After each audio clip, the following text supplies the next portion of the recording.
الحمد لله رب العالمين والصلاة والسلام على سيد الأنبياء والمرسلين نبينا محمد وعلى آله وصحبه أجمعين۔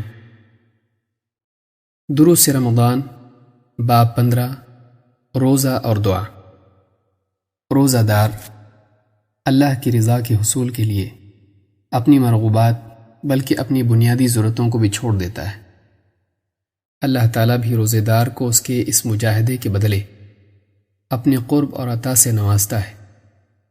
هل جزاء الإحسان إلا الإحسان، بھلائی کا بدلہ بھلائی کے سوا اور کیا ہو سکتا ہے۔ سورۃ الرحمن آیت نمبر 60۔ قرآن کریم میں جب اللہ تعالیٰ نے اہل ایمان کو رمضان کے روزوں کا حکم دیا تو اس کے بعد اگلی آیت میں فرمایا وَإِذَا سَأَلَكَ عِبَادِي عَنِّي فَإِنِّي قَرِيبٌ أُجِيبُ دَعْوَةَ الدَّاعِ إِذَا دَعَانِ۔ اور اے نبی، جب میرے بندے آپ سے میرے بارے میں سوال کریں تو آپ ان سے کہیے کہ میں قریب ہوں، پکارنے والے کی پکار کو سنتا ہوں جب بھی وہ پکارے۔ سورۃ البقرہ آیت نمبر 186۔ اس آیت میں اللہ تعالیٰ نے اپنے بندوں سے دو چیزوں کا وعدہ کیا ہے، ایک اپنے قرب کا، دوسرے ان کی دعاؤں کی قبولیت کا۔ اللہ تعالیٰ کا اپنے بندوں کو روزے کا حکم دے کر دعا اور اس کی قبولیت کا وعدہ کرنا اس بات کی طرف صاف اشارہ ہے کہ روزہ اور دعا میں ایک خاص تعلق ہے۔ لہٰذا روزے دار کو چاہیے کہ وہ حالت صوم میں اللہ تعالیٰ سے خوب دعا کرے، وہ اپنے اور دوسروں کے لیے دنیا اور آخرت کی ساری بھلائیاں مانگ لے۔ حدیث میں بھی روزے دار کے لیے دعاؤں کی قبولیت کی بشارت موجود ہے۔ اللہ کے رسول صلی اللہ علیہ وسلم نے فرمایا 3 دعائیں ضرور قبول ہوتی ہیں، روزے دار کی دعا، مظلوم کی دعا اور مسافر کی دعا۔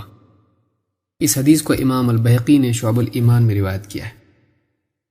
ایک دوسری حدیث میں ہے 3 دعائیں رد نہیں ہوتی ہیں، باپ کی دعا اپنی اولاد کے لیے، روزے دار کی دعا اور مسافر کی دعا۔ روزے دار کا مجاہدہ اس کے لیے اللہ کے قرب کے دروازے کھول دیتا ہے، اور اللہ تعالیٰ کا قرب بندے کے لیے دعا کی قبولیت کے دروازے کھول دیتا ہے۔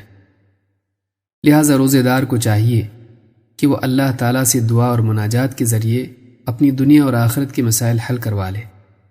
پھر یہ بھی ایک حقیقت ہے کہ روزے میں بھوک پیاس کی شدت سے آدمی کا نفس کمزور ہو جاتا ہے اور دل بھی نرم ہو جاتا ہے۔ لہٰذا اللہ کے آگے رونا گڑ گڑانا روزے کی حالت میں اور بھی آسان ہو جاتا ہے۔ اس لیے روزے دار کو چاہیے کہ اللہ سے قرب کے اس موقع کو ضائع نہ کرے اور فضولیات میں وقت برباد کرنے کی بجائے کچھ لمحات اپنے رب کے آگے آہوزاری میں بھی صرف کرے۔ دعا نہ صرف اپنی ضروریات کی پورا کرنے کا ذریعہ ہے بلکہ اللہ کی محبت کے حصول اور اپنی عبدیت کی تجدید کا بھی ذریعہ ہے۔ حدیث میں روزے دار کے علاوہ مظلوم کی دعا کی قبولیت کا بھی ذکر ہے۔ اللہ کے نبی صلی اللہ علیہ وسلم نے حضرت معاذ بن جبل رضی اللہ تعالیٰ عنہ کو اس بارے میں خاص نصیحت کی تھی۔ آپ نے فرمایا مظلوم کی بد دعا سے بچ، اس لیے کہ اس کی بد دعا اور اللہ کے درمیان کوئی حجاب نہیں ہوتا۔ اس حدیث کو امام البخاری اور مسلم نے روایت کیا ہے۔ یہ معاملہ اتنا سنگین ہے کہ اگر ایک مظلوم کافر بھی ہو اور وہ کسی ظالم مسلمان کے خلاف اللہ کو پکارے تو اللہ تعالیٰ اس کی پکار کو بھی سنتا ہے۔ آپ صلی اللہ علیہ وسلم نے فرمایا مظلوم کی بد دعا سے بچو، خواہ وہ کافر ہی کیوں نہ ہو، اس لیے کہ مظلوم کی دعا اور اللہ کے درمیان کوئی حجاب نہیں ہوتا۔ اس حدیث کو امام احمد نے اور امام ابو یعلا نے روایت کیا ہے۔ اسی طرح باپ کی دعا اولاد کے حق میں اور مسافر کی دعا بھی اللہ تعالیٰ ضرور قبول فرماتا ہے۔ دعا خود ہی ایک اعلیٰ ترین عمل ہے، پھر جب یہ دعا اللہ کی خاطر روزہ رکھ کر بھوک پیاس کی حالت میں ہو تو اس کا شرف اور قبولیت کا امکان اور بھی بڑھ جاتا ہے۔ اللہ کے نبی صلی اللہ علیہ وسلم نے فرمایا اللہ کے نزدیک دعا سے بڑھ کر شرف والی کوئی چیز نہیں۔ اس حدیث کو امام احمد، امام البخاری نے الادب میں اور اسی طرح سے امام ترمذی اور حاکم نے روایت کیا ہے۔